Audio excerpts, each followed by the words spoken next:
അടുക്കള കൃഷിയാകാമല്ലോ എന്ന് കരുതി തൊടിയിൽ 5-6 പയറിട്ടതാണ്. കിളിച്ച് വന്ന് കണ്ടപ്പോൾ ഭയങ്കര സന്തോഷമായിരുന്നു. ആർത്തലച്ച് പയർ കിളിച്ച് വന്നു. പക്ഷേ പയർ പിടിച്ചപ്പോഴോ അങ്ങും ഇങ്ങും മാത്രം ഓരോന്ന്. എന്നാലും അത് കളയാൻ മനസ്സില്ല. നാടൻ പയറല്ലേ, നമ്മുടെ വീട്ടിലുണ്ടായതല്ലേ.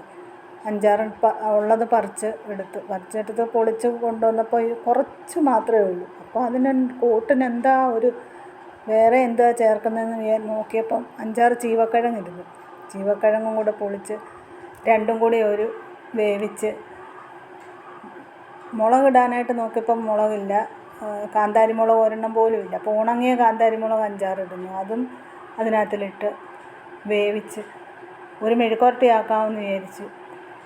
എന്തായാലും സംഗതി ഏറ്റു. നല്ല ഒന്നാന്തരം മെഴുക്കുവരട്ടി റെഡി. പയറും ചീവക്കിഴങ്ങും കൂടെ അങ്ങനെ നല്ലൊരു മെഴുക്കുവരട്ടിയായി.